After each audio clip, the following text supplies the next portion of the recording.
فرماتے ہیں ایک مسئلہ انہوں نے روزے کے حوالے سے دیا ہے کہ اگر کوئی روزے دار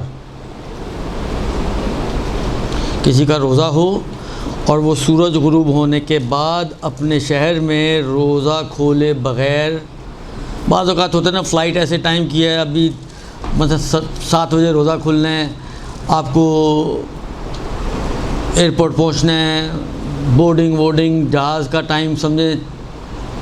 7 ہی بجے گا مثلا، تو وہ ٹائم ایسا ہوتا ہے کہ اس میں انسان بیٹھتے بیٹھتے سیٹل ہوتے ہوتے اس کو موقع ہی نہیں ملا روزہ کھولنے کا۔ اور آج کل کی فلائٹس ویسے ہی فرض کریں کوئی کرونا زدہ فلائٹس ہیں تو بعض اوقات وہ کھانے پینے کو بھی کچھ نہیں دیتے، البتہ اب تو انٹرنیشنل میں انہوں نے شروع کر دیا، لیکن تھوڑا پچھلے چلے جائیں تو وہ انٹرنیشنل میں بھی کچھ نہیں دے رہے تھے۔ خلاصہ یہ کہ اب کسی بھی وجہ سے نہ کھول پائے آپ اور جہاز میں بیٹھ کر آپ مغرب کی سمت میں سفر کریں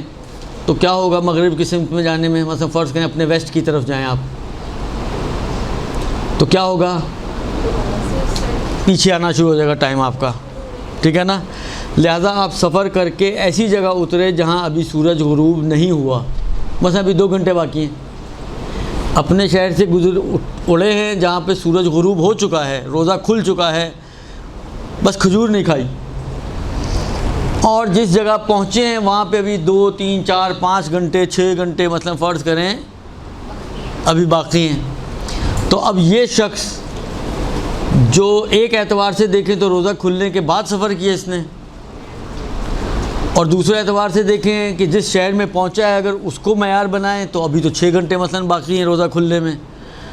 تو یہ آیا ان 6 گھنٹوں سے میں جو غروب ہونے کا ٹائم ہے اس سے پہلے آیا کچھ کھا پی سکتا ہے یا نہیں، اس کو اجتناب کرنا ضروری ہوگا۔ اب دیکھیں یہ ہوائی جہاز کی انوینشن اور اس کی بھی انوینشن کے بہت بعد کی کہانیاں، یہ شروع کے جو ہوائی جہاز تھے وہ بھی شاید ایسی کہانیاں شروع میں نہ ہوں، تو بالآخر یہ اس اعتبار سے کہ پیغمبر کے زمانے میں تو بہرحال یہ لوگ سوچتے بھی نہیں ہوں گے کہ ہم اتنی سپیڈ سے جو ہے ایک جگہ سے دوسری جگہ پہنچیں کہ جہاں پر غروب کر کے نکلیں اور اگلی جگہ پہنچیں تو غروب بھی نہ ہوا، اصلا سوچتے بھی نہیں ہوں گے۔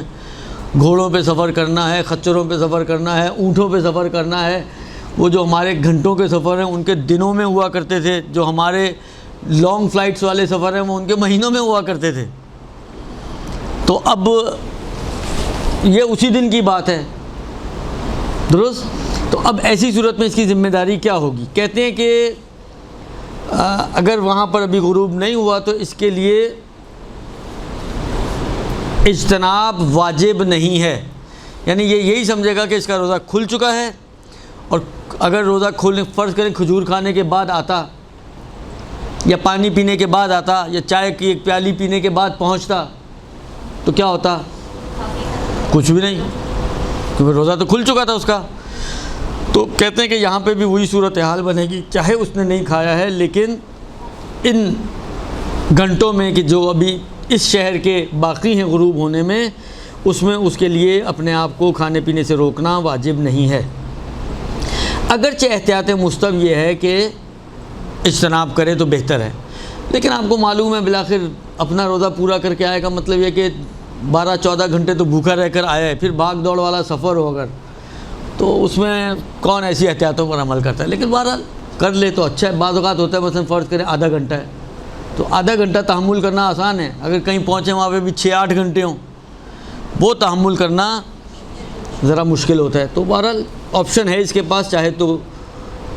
روک لے اپنے آپ کو، نہ چاہے تو نہ روکے، کھائے پیے جان بنائے، یہ ایک مطلب۔ اگلا مسئلہ یہ ہے کہ اگر کوئی مکلف اپنے شہر میں نماز صبح پڑھ لے، جس طرح ارلی مارننگ کی فلائٹس ہوتی ہیں بعض اوقات، آپ نے نماز فجر پڑھی، جہاز پہ بیٹھی اور دوبارہ مغرب کی سمت آپ نے سفر کیا، اب جس شہر میں آپ پہنچی ہیں وہاں پر ابھی طلوع فجر ہی نہیں ہوئی، آدھی رات ہے، مثلا رات کے 2:30 بجے 3 بجے،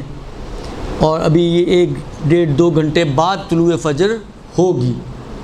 آپ اپنے شہر میں فجر کی نماز پڑھ چکے ہیں، تو ایسی صورت میں کہ جہاں پر اب آپ پہنچے ہیں وہاں پہ طلوع فجر نہ ہوئی ہو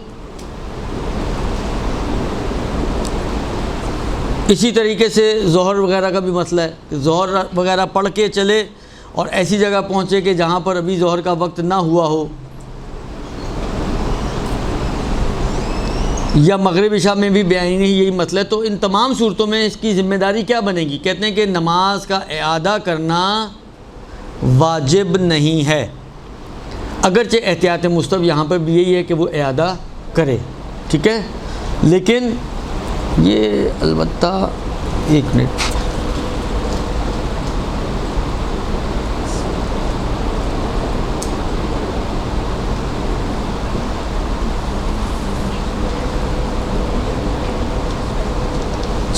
یہ وہ مسئلہ تھا کہ اگر کوئی نماز پڑھ کے چلے، صحیح ہے، لیکن اگر صورتحال دوسری ہو جائے، مثلا فرض کریں آنکھ ہی دیر سے کھلی، نماز کا وقت فرض کریں گزر چکا ہے، نماز اس نے نہیں پڑھی ہے اپنے شہر میں، ٹھیک ہے، اور پھر ہوائی جہاز میں بیٹھ کر ایسی جگہ پہنچے کہ جہاں پر ابھی وقت باقی ہو، تو یہاں پر کیونکہ دیکھیں قضا کا آپ کو معلوم ہے قضا تو فوراً واجب نہیں ہے، وہ پوری زندگی میں جب بھی بس یہ ہے کہ یہ نہ کہلائے کہ سستی کر رہا ہے واجب کی ادائیگی میں، وَإِلَّا ادائیگی فوری واجب نہیں ہے۔ لہٰذا فرض کریں کہ یہ اگر تو قضا تو ہو چکی ہے اس کی اپنی شہر میں، اس مطلب کو دیکھیں تو اس کے اوپر تو کوئی ذمہ داری نہیں ہونی چاہیے، جب مرضی پڑھنا چاہے پڑھے، لیکن فرض مسئلہ یہ ہے کہ یہ ایسی جگہ پہنچا جہاں پہ ابھی فجر نہیں ہوئی، پہنچنے کے بعد اترنے کے بعد گھر جانے کے بعد اب فجر ہو رہی ہے، تو آیا اس پر واجب ہے کہ اب نماز فجر پڑھے؟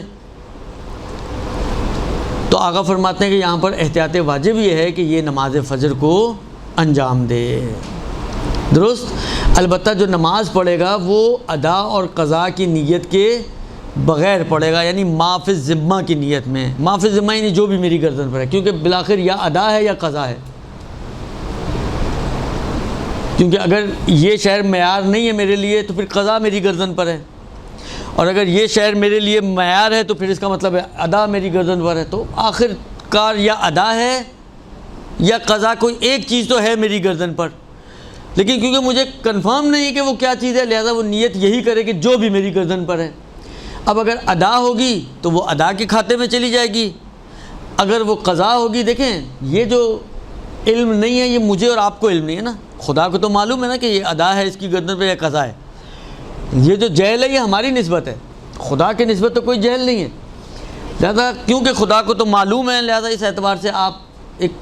جس طرح وہ جیک نہیں ہوتا دونوں ٹیموں کے ساتھ کھیلتا ہے، بچپن میں ایک ایکسٹرا بچہ بن جاتا ہے تو ہم اس کو جیک بنا دیتے تھے، وہ اس ٹیم کے ساتھ بھی کھیلتا تھا اس ٹیم کے ساتھ بھی کھیلتا تھا، یہ سمجھیں یہ جو نماز ہے یہ جیک ہے، یہ ادا کے ساتھ بھی سازگار ہے اور قضا کے ساتھ بھی سازگار ہے، یہ دونوں کے ساتھ آٹو ایڈجسٹ ہو جاتی ہے، پھر وہ آپ کو ٹینشن لینے کی ضرورت نہیں کہ آپ کی نماز کہاں گئی۔ ما فی ذمہ، فجر کی نماز پڑھتا ہوں ما فی ذمہ قربۃ الی اللہ، درست۔